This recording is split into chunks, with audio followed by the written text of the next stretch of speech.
Max has a ton of amazing horror movies, but which ones should you watch right now? I'm going to give you 10 great ones that you can start with, and I'm also going to hook you up with some binge-worthy picks just in time for Halloween season. Those will be at the end of this video, so stick around. My mother told me never to do this.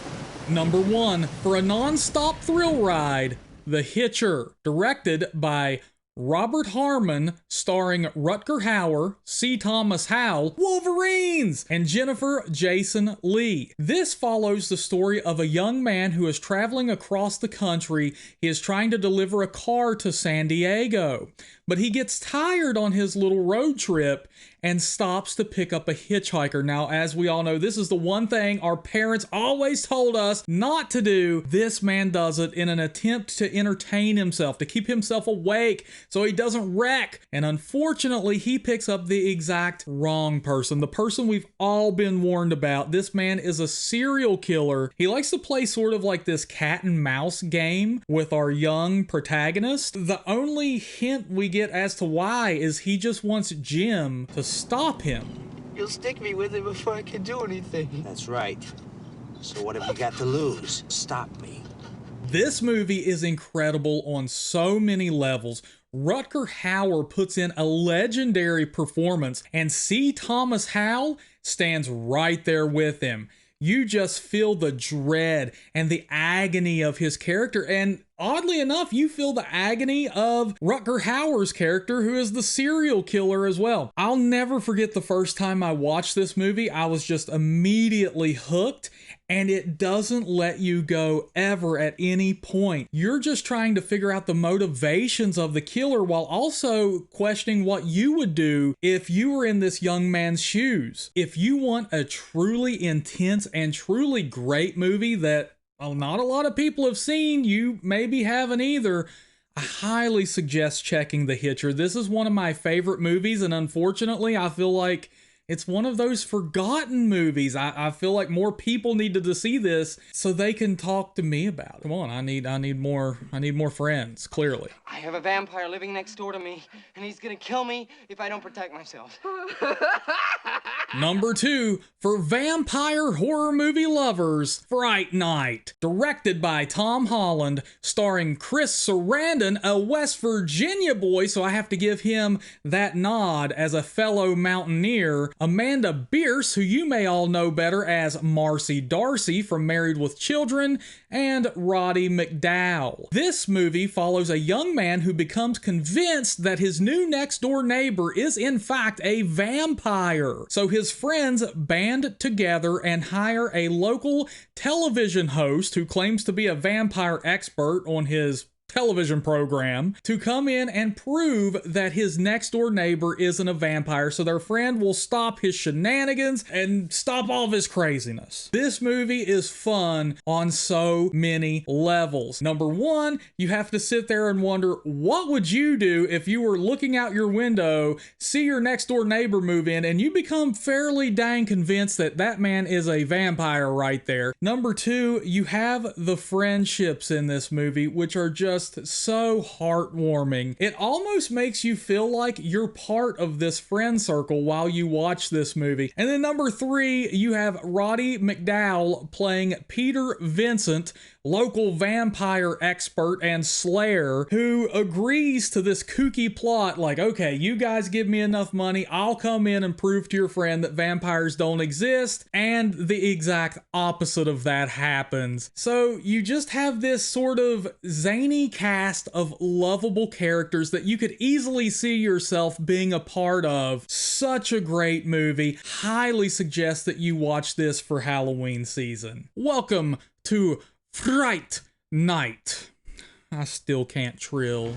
But don't forget to help me with the eyes. Number 3, for anthology horror movie lovers, Trick or Treat, directed by Michael Dougherty, starring Anna Paquin for you True Blood fans out there. Trick or Treat is an anthology. Think of movies like Creepshow and Tales from the Crypt. It has 4 interwoven tales set on Halloween night. A high school principal moonlights as a vicious serial killer. The quest of a young virgin for that special someone takes a gruesome turn. A group of teens teens carries out a cruel prank with disastrous consequences, and a cantankerous old man battles a mischievous trick-or-treating demon. While Trick or Treat is your classic anthology, like something like Creepshow or Vault of Horror, it also has a non-linear storytelling format like Quentin Tarantino's Pulp Fiction, where all the stories, yes, are interwoven and related to each other, but they're not necessarily told in sequential order. And I have to say, it was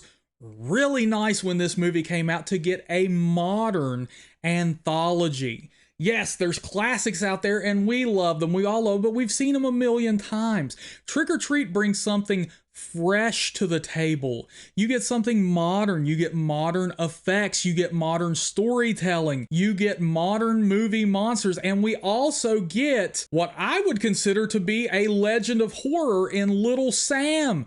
I'm telling you, you have seen this guy everywhere you go. Everybody loves Sam. You see him, of course, at Spirit Halloween. I have a few of him in the background back here. Sam has become a horror icon. Michael Dougherty did something special with this movie and finally gave us horror fans someone new to cheer for, even if he might be a bad guy. That's up for debate, but still, if you haven't seen Trick or Treat, or even if you have, this is one of the better movies on Max, and I really think you should give it another watch, or a watch for the first time. I know I'm right. There is something going on here. Number 4, for found footage horror movie lovers, The Visit.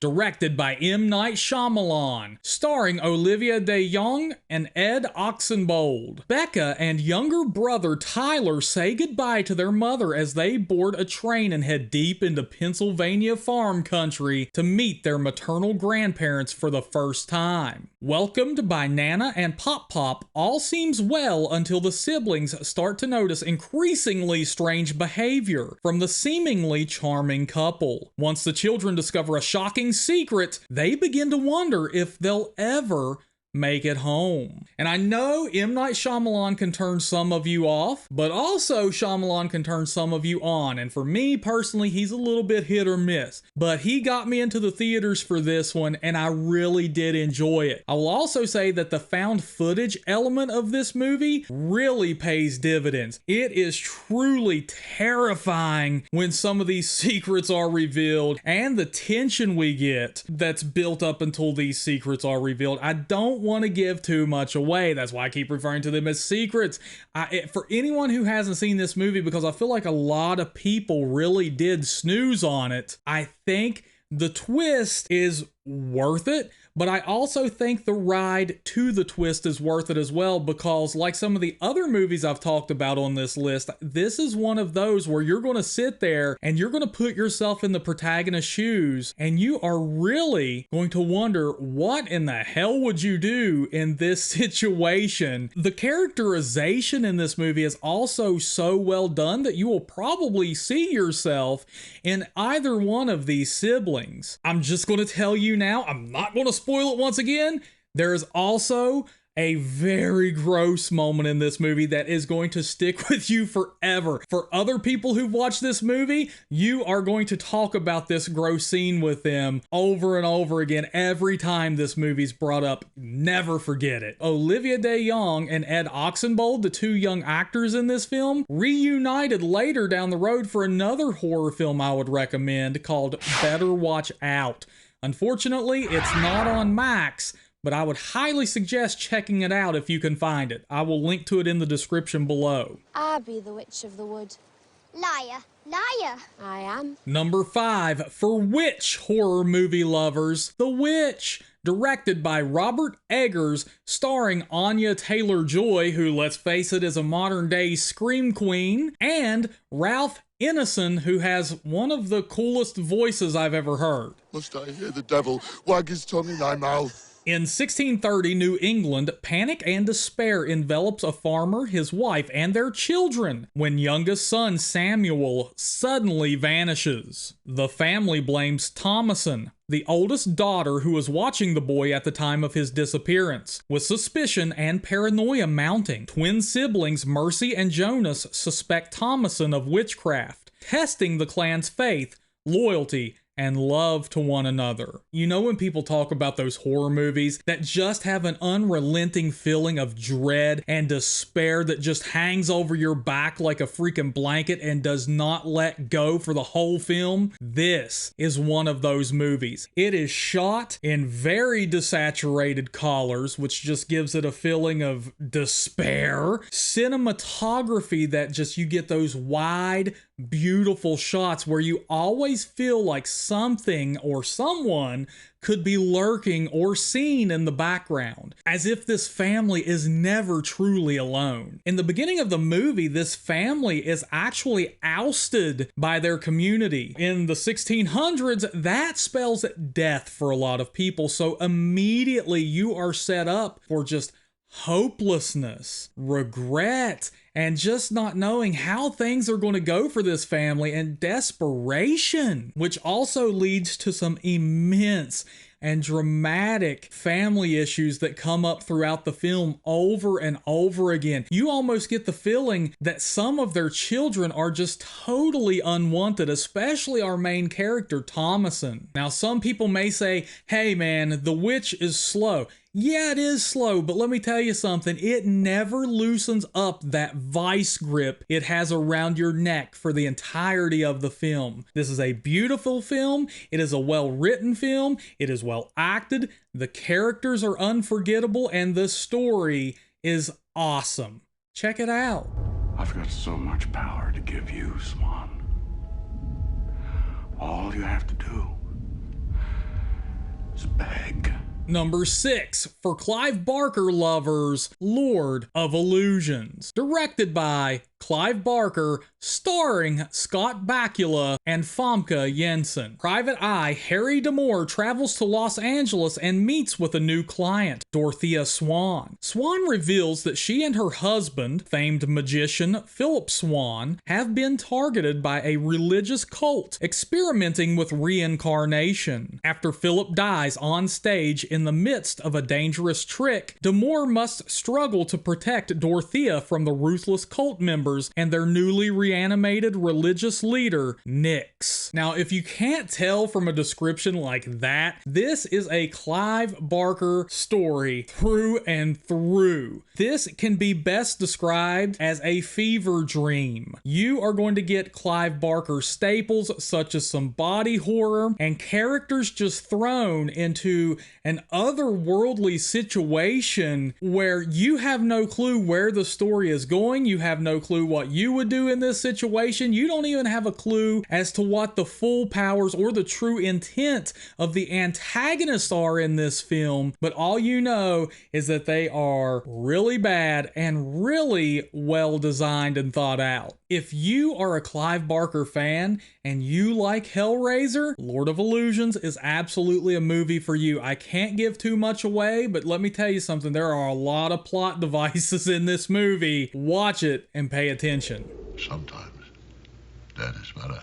Number 7, for zombie horror movie lovers, Pet Sematary. Directed by Mary Lambert, starring Del Midkiff, Denise Crosby, and Fred Gwynne. Dr. Lewis Creed moves his family to Maine, where he meets a friendly local named Judd Crandall. After the Creeds' cat is accidentally killed, Crandall advises Lewis to bury it in the ground near the old pet cemetery. The cat returns to life. Its personality changed for the worse. When Lewis's son, Gage, dies tragically, Lewis decides to bury the boy's body in the same ground, despite the warnings of Crandall and Lewis's visions of a deceased patient. The ground is sour.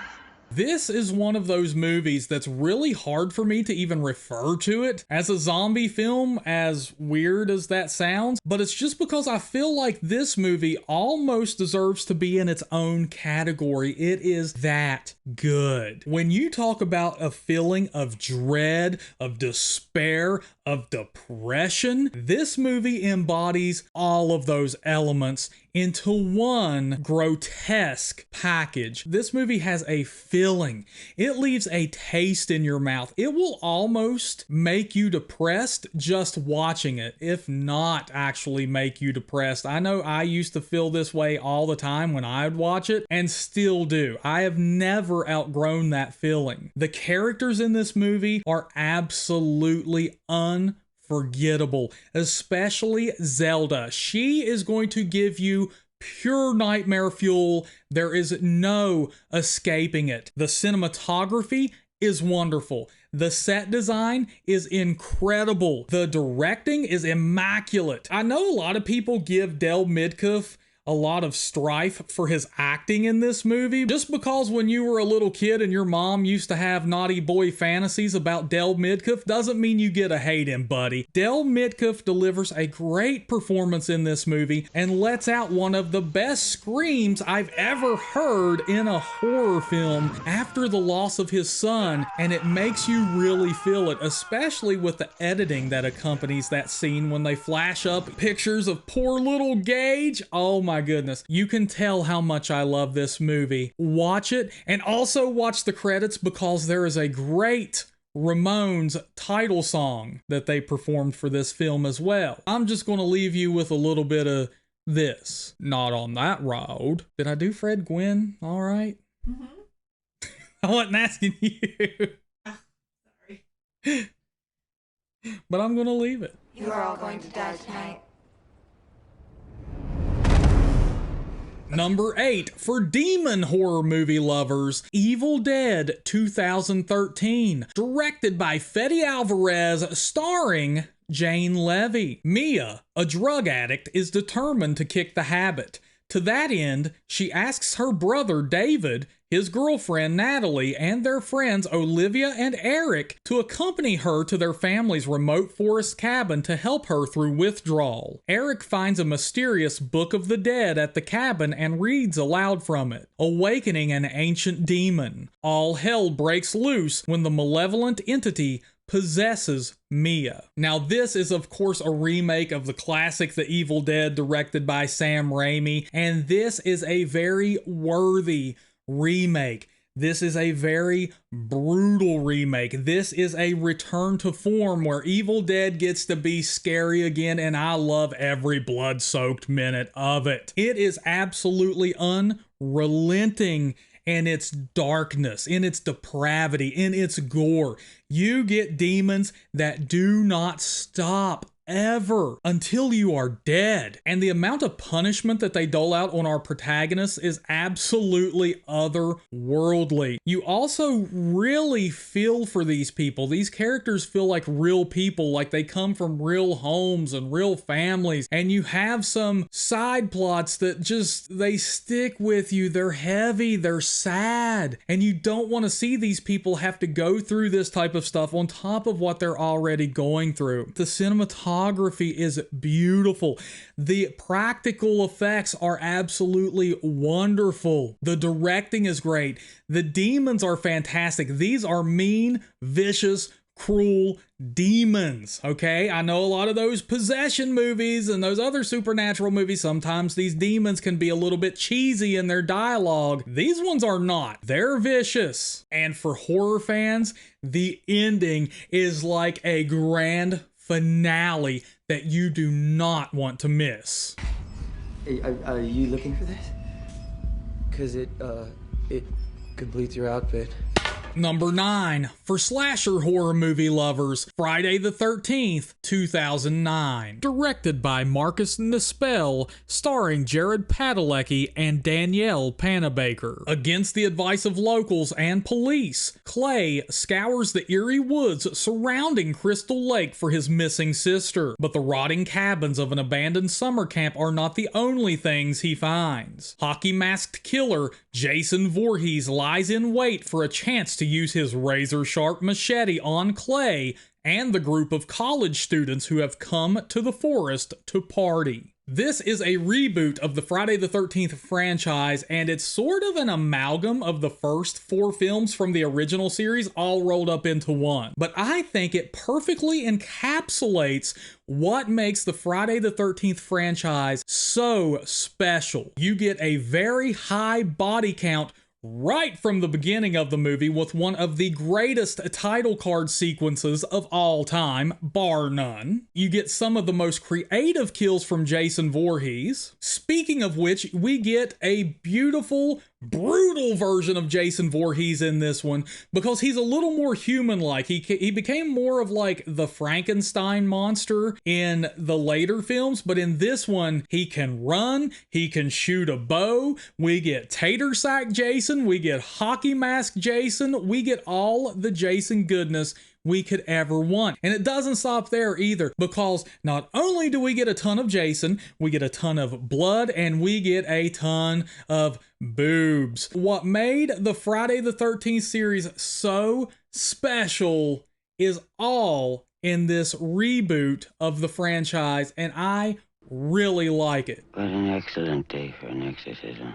Number 10, the greatest horror film of all time, The Exorcist. Directed by William Friedkin, starring Max von Sydow, Linda Blair, Ellen Burstyn, and Jason Miller. The Exorcist tells the story of a young girl who has become possessed by a demon after playing with a Ouija board, and a desperate mother who seeks out the help of 2 Catholic priests to save her daughter's life and her soul. Where can you start with what's known as the scariest film of all time? I just have to tell you that this is my favorite horror film. This is my favorite film. This to me is the perfect film, and you don't have to take my word for it. Quentin Tarantino himself has even claimed that this is a perfect film. You get the desperation of a mother. You get to watch an innocent young girl become possessed by a demon. You get to watch a Catholic priest lose his faith before your eyes, and you get to watch the other priest, the aged priest played by legendary actor Max von Sydow, taking on the role of Father Marin. He knows that this is going to be his last battle with evil, and he knows what the price he is about to pay, and he still goes to battle with this evil entity. There are so many levels to this movie about what makes it great. I mean, I could sit here and gush all day about the cinematography, about the characters, about the acting, about the incredible practical effects you get throughout the film, about the immaculate storytelling. This movie is truly just the epitome. This is the golden standard for horror, and I am proud to say that I have seen it and that I can call myself a fan of this work of art. If you haven't seen it, you have to watch The Exorcist. There is a reason this movie is always the one I choose to watch on Halloween Day. It is because I feel like I have to pay homage to the greatest horror film of all time. I told you at the end of this video I was going to hook you up with some binge-worthy picks, but I'm going to do you one even better. I'm going to include some catch-up picks, as I'm calling them, which means you need to watch these movies if you want to catch up on current releases. The first one is Beetlejuice, which is on HBO Max, and if you plan on going to see Beetlejuice in theaters, you might want to watch this one first. Second up is Aliens, because Alien Romulus, which is of course in theaters right now, takes place between the original Alien and its sequel, Aliens. So catch up on those two. All right, are you ready for some binge-worthy goodness? Okay, first off, we have the Paranormal Activity series. All of them except for, I believe, Next of Kin, which is the last entry in the series, which, hey, we don't need that one anyway. That one's not on there, but the rest of them are. And I will say that this series does get substantially worse as it goes, but the first one is a pretty good movie. And if you just watch this series, if you binge it with some friends, you'll have no problems with it because likely you're not paying too close of attention to the story anyway. Next, we have the entire Saw franchise. Okay, so maybe not the entire Saw franchise. You're not going to get Saw 10. You're not going to get Spiral from the Book of Saw, thank God. And you're not going to get Jigsaw, which is but hey, you do get the rest of the Saw franchise. This is one of my favorite horror franchises. I think it is a very strong series and does tell one cohesive story. And next, you have Scream 1 through 4. So you get the original trilogy, or what's known as the original trilogy, plus the fourth movie. Hey, binge-worthy. I want to know what movies you would have included on this list if you were going to recommend the best horror movies on HBO Max. Because like I said, there are a ton of horror films on the service, and this is just the top of the pile, baby. So let me know what else you would have recommended. And if you liked this video, check out my other video on the best horror movies on what you said is the best streaming service for horror, Tubi.